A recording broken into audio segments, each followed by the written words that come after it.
जोड़ी क्या बनाए देवर देवरानी को, बधाई हो बधाई। सब रस्मों को इस बड़े है चक में, दिल से दिल की सगाई। बाबा राम जी जोड़ी क्या बनाई, हुक्म चलाऊंगी मैं तो डराऊंगी मैं, आज से बानी हूँ मैं तेरी जेठानी।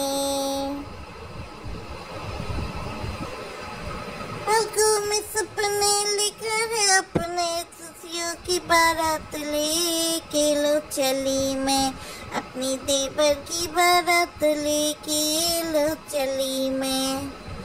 আসসালামু আলাইকুম দর্শক, সবাই কেমন আছেন? তো চলে আসলাম আজকে একদম টাটকা নতুন একটা ভিডিও নিয়ে। তো আসলে কেন আমি দেবরানী জেঠানির গান গাচ্ছি, তারা যারা বুদ্ধিমান তারা কিন্তু বুঝে গেছেন, আর যারা যারা বুঝে গেছেন এই মুহূর্তেই কিন্তু লাইক বাটনে একটা প্রেস করে দিয়ে আমাকে জানিয়ে দিন যে আপনারা কখন বুঝতে পেরেছেন আমার এই গান গাওয়ার পেছনের আসল রহস্য। তো যাই হোক দর্শক, বেশি কথা পেঁচাবো না, একদম মূল কথাতে চলে আসি। তো পদ্মার চর থেকে ধাওয়া পাল্টা ধাওয়া খেয়ে ফেরত আসার পর থেকে তিন ব্যাপারী কন্যার মধ্যে হঠাৎ করে শ্বশুরবাড়ির প্রীতি জাগিয়া উঠিয়াছে। ওই যে একটা কথা না, কবিতা আছে না, জাগিয়া উঠিল প্রাণ, কি যেন একটা কবিতা। দর্শক আমি আসলে কবিতা টবিতা তো ভালো পাই না, তো ওই জন্য বলতে পারতেছি না। তো যাই হোক দর্শক, তো যেটা হয়েছে যে আপনার মোটামুটি ভাবে আসলে দর্শক শ্বশুরবাড়ির প্রতি তিন ব্যাপারী কন্যার ভালোবাসা জেগে উঠেছে। তার মধ্যে তিশা আছে, সাবিনা আছে। দেখেন এরা নাটক করলো যে কোহিনুর অসুস্থ, কোহিনুর কিছুদিন সাবিনার বাড়ি থাকবে, আবার বিকালবেলা কোহিনুর ধ্যান ধ্যান করতে করতে একটা তোষক নিয়ে করিম ব্যাপারীর সাথে ঘরে ফিরলো। যেমন প্রিন্স মামুনের সাথে ঝগড়া হলে লাইলা আসলে সমাধান করে ঘরে ফিরে, ঠিক তেমনভাবে ঘরে ফিরেছে। এরপরে যেটা হয়েছে যে আপনার সাবিনার ননদ, সাবিনার নানি শাশুড়ি, সাবিনার শাশুড়ি, আরও যা চোদ্দ গোষ্ঠ আছে সবাই দাওয়াত দিচ্ছে, তারা এসে সাবিনার বাড়ি খাচ্ছে। একইভাবে মিম কেন বাদ যাবে, মিমও কিন্তু তার জ্ঞাতিগোষ্ঠী পরিবারকে বিয়ের পর প্রথম দাওয়াত দিয়েছে এবং সেই জন্য বাজারে গিয়ে গরুর মাংস, মুরগির মাংস, জাটকা ফিশ সব কিছু কিনে ফেলছে।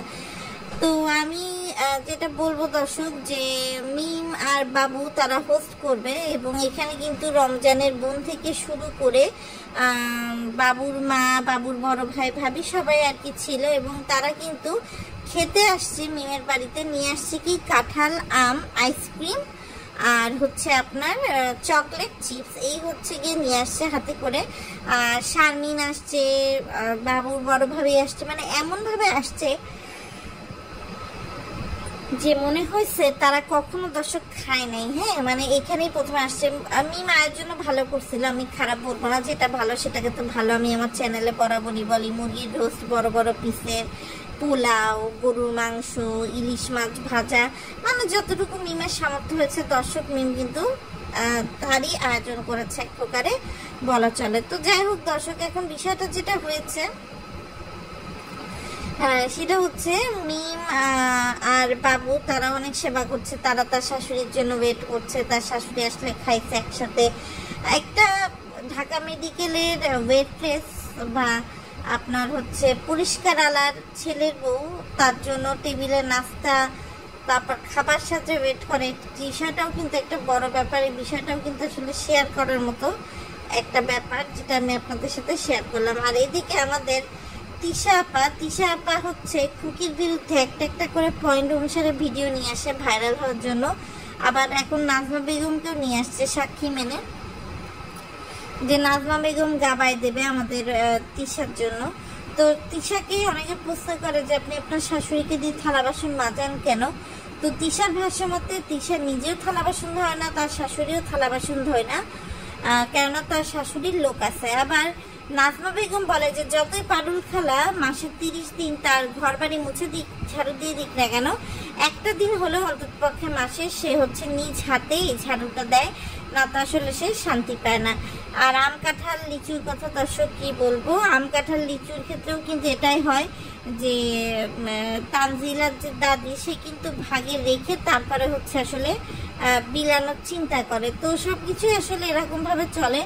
তো হাবাইত্যা বাবুর পরিবার কিন্তু মিমের বাড়ি আইসা মানে দর্শক মানে আকাশের চাঁদ হাতে পায়ে গেছে এরকম একটা অবস্থা। বিছানা ঘর দখল কইরা, এসি ছাইরা, কাঁঠাল ভাঙ্গা ফুঙ্গা খাইয়া মানে অবস্থা দর্শক খারাপ। তো যাই হোক দর্শক, এখন আসে মূল কথায়, সেটা হচ্ছে মিম আর বাবুর এই পরকীয়া সম্পর্ক নিয়ে সানির যে বন্ধু সে কিন্তু খুবই বিস্ফোরক একটা মন্তব্য দিয়েছে। তো সেই বিস্ফোরক মন্তব্য নিয়ে দর্শক এখন কথা বলতে চলে আসলাম। মিম আর বাবুর এই পরকীয়া সম্পর্ক, মিমের যখন সানির সাথে বিয়ে ছিল তখন থেকেই নাকি দর্শক রয়েছে, এবং সেজন্য আপনার সানি মিমকে কিন্তু ছেড়ে দিয়েছে। আর আবদিয়ার আসল বাবা বাবুই কিন্তু দর্শক, যে কারণে আবদিয়ার প্রতিও কিন্তু সানি আর কোনো দায়িত্ব পালন করে না। আপনারা ভালো করে মিমের চ্যানেলে পুরনো ভিডিওগুলো দেখলে বুঝতে পারবেন মিম আর বাবুর মধ্যে কত ঘনিষ্ঠতা ছিল। ইভেন বাবু আর সানিও কিন্তু খুব ভালো বন্ধু ছিল দর্শক, তারা যেখানে যেত একসাথে যেত। কিন্তু হঠাৎ করে এত লোক থাকতে মিম কেন বাবুকেই বেছে নিল? কেননা মিম আর বাবুর সম্পর্ক অনেক আগে থেকেই বিদ্যমান, আর এই সব সম্পর্কগুলোকে নাম দেওয়ার জন্যই আপনার তারা এখন এসে বিয়ে করেছে।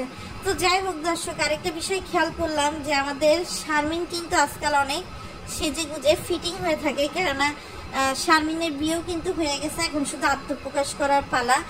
আর বিল্লালের বউ অনেক বেশি সেজে গুজে থাকে, বিল্লালের বউকেও দেখা যায় যে অনেক বেশি কিন্তু সেজে গুজে হচ্ছে আপনার আসে। এবং ইভেনচুয়ালি আপনার সারাফাত শারিফা থেকে শুরু করে বাবুর মা সবার লাইফস্টাইলে আসলে বাবুর মিমের সাথে বিয়ের পর একটা চেঞ্জ চলে আসছে। এটা কেউ স্বীকার করুক না করুক, এটাই কিন্তু সত্যি ঘটনা।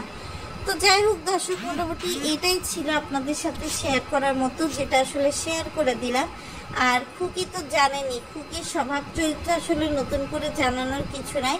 খুকি সবসময় হচ্ছে একটু সেফ সাইডে খেলে, যে সাইডে খেললে তাকে কেউ সন্দেহ করবে না, তাকে সবাই ভালো বলবে, এরকম ভাবে খেলতে আসলে খুকি পছন্দ করে।